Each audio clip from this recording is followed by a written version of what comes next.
अल्फाजों यानी शब्दों का प्रयोग और शब्दों का खेल बहुत निराला होता है। ऐसा कहा जाता है कि शब्दों में वो ताकत होती है, अल्फाजों में वो अहमियत होती है जो आपकी जिंदगी के आने वाले कदमों को, भविष्य का निर्धारण करते हैं।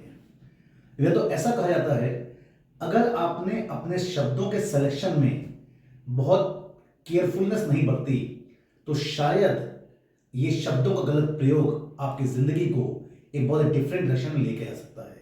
इसीलिए कहा जाता है कि your words can change your world, your words can change your world.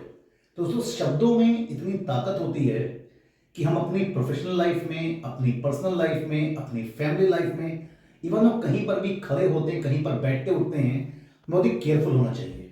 तो दोस्तों, आज मैं अपने इस वीडियो के माध्यम से इन वर्ड्स के सिलेक्शन के ऊपर ही कुछ आपसे बात करने जा रहा हूं और ये बहुत ही इंटरेस्टिंग वीडियो है। इस वीडियो को पूरा लास्ट तक देखिएगा। दोस्तों, बहुत समय पहले की बात है, एक लोकेशन पे एक भिखारी भीख मांग रहा था। वो भिखारी सुबह से अपनी उस लोकेशन में बैठा हुआ था भीख मांगने के लिए। वहां से एक लड़की गुजर रही थी। उस लड़की ने क्या देखा, वो भिखारी जो पिछले काफी समय से वहां बैठा हुआ था और भीख मांग रहा था, उसके पास हार्डली 15-20 सिक्के पड़े हुए थे। उस लड़की ने उस भिखारी के पास पहुंची जब वो, तो उस लड़की ने बोला, बाबा तुम कैसे हो? उसने बोला, बेटा मैं रो रहा हूं, मुझे भीख दे दो। उस लड़की ने कोई भी सिक्का नहीं डाला। उस लड़की ने वहां पे क्या देखा, उस भिखारी ने, जो अंधा था, जो देख नहीं सकता था, उस भिखारी ने बाकायदा एक लीफलेट यानी एक टेम्पलेट लगा रखा था एक दफ्ती के बोर्ड के ऊपर। उस पर लिखा था, I am crying, I am crying, please give me some money. I am crying, please give me some money. उस लड़की ने चुपचाप उस टेम्पलेट को उठाया, उस दफ्ती के बोर्ड को उठाया, उसको पलटा, उसने पीछे कुछ लिख दिया, उसको पलट करके वहीं पर रख दिया।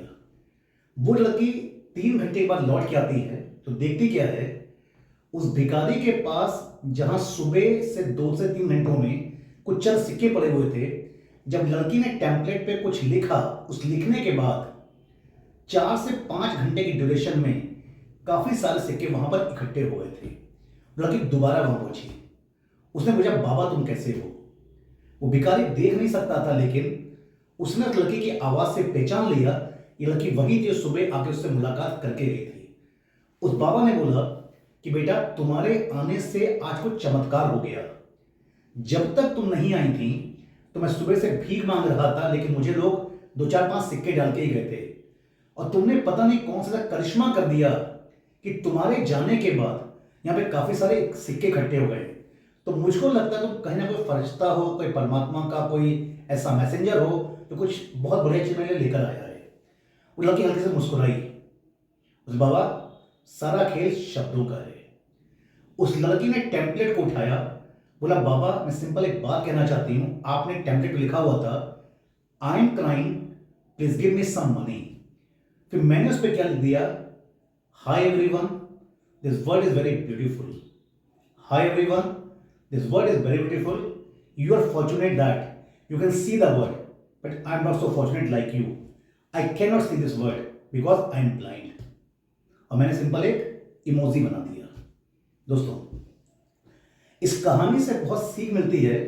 सिचुएशन सेम थी, वो पर्सन सेम था जो भीख मांग रहा था, लेकिन शब्दों के सिलेक्शन ने, शब्दों के अल्फाजों ने पूरी की पूरी समीकरण को बदल दिया।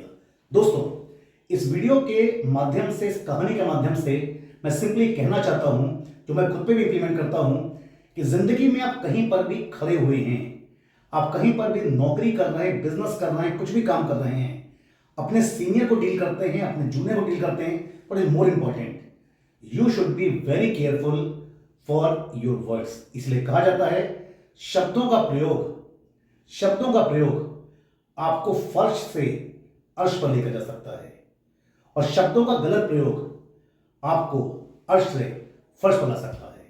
तो you should be very clear, you should be very punctual about the selection of the words. तो again I will say, your words are the biggest game changer.